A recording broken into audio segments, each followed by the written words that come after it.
Hello friends, welcome to my channel. आज हम aviation के बारे में बात करेंगे। जैसा कि सभी लोगों का परसेप्शन ऐसा है कि एविएशन बहुत ही ग्लैमरस फील्ड है।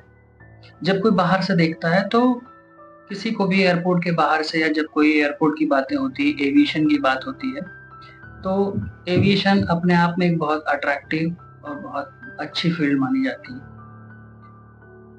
आज एविएशन में ही कुछ ऐसे पहलू हैं जिनमें आप लोगों का ध्यान आकर्षित करने की जरूरत है। जैसा कि ग्लैमरस फील्ड माना जाता है एविएशन को, तो क्या ये जितने लोग एविएशन में काम कर रहे हैं, क्या ये सबके लिए वैसी फील्ड है? तो इसका उत्तर है बिल्कुल नहीं। एक कुछ कम्युनिटी है, कुछ डेजिग्नेशंस हैं जिसके लिए कि ये फील्ड बहुत अच्छी मानी जाती है। जैसा कि आप एग्जांपल में ले सकते हैं, पायलट्स हुए, केबिन क्रू हुए। ये दोनों चेहरों को ही पूरे एविएशन इंडस्ट्री का, एयरलाइन का फेस माना जाता है, because they are the one who are representing the airline, so they are being well paid and उनका ड्यूटी टाइम लिमिट भी सेट किया जाता है।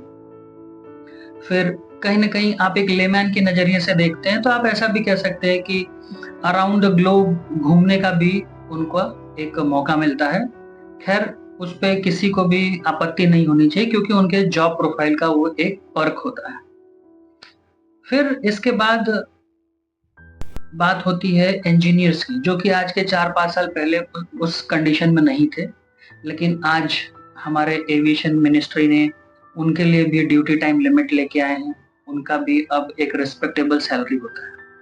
लेकिन इन 3 चीजों के अलावा और पूरे कंपनी का मैनेजमेंट, इन सब के अलावा एविएशन में एक वर्ग काम करता है जिसमें कि इंजीनियरिंग के टेक्नीशियंस आते हैं, हेल्पर्स आते हैं, एयरक्राफ्ट के क्लीनर्स आते हैं, मार्शलर्स होते हैं और बाकी जो भी ग्राउंड स्टाफ आप जिनको बोल सकते हैं।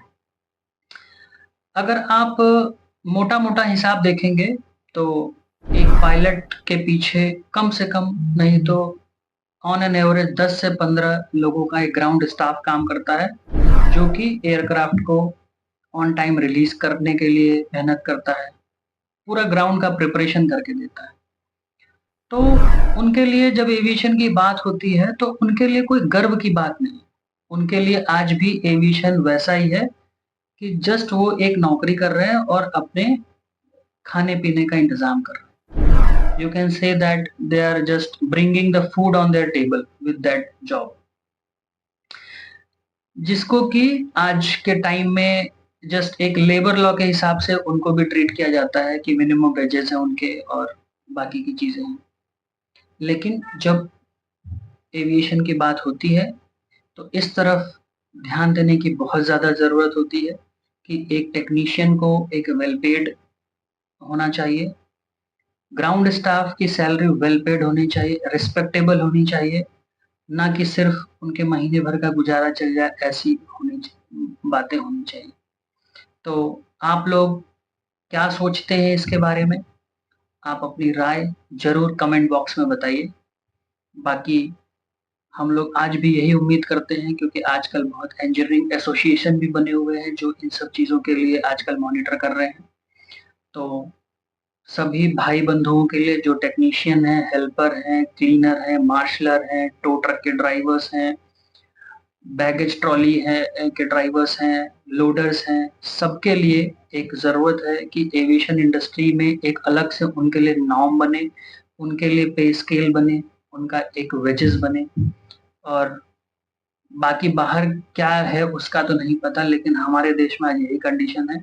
तो इस वीडियो के माध्यम से मैं आप सभी लोगों का ध्यान केंद्रित करना चाहूँगा और बाकी सभी लोग आप अपनी राय दें, और इस वीडियो के माध्यम से मैं आवाज़ उठाना चाहता हूँ कि बाकी आगे चल के भविष्य में बदलाव आ सके।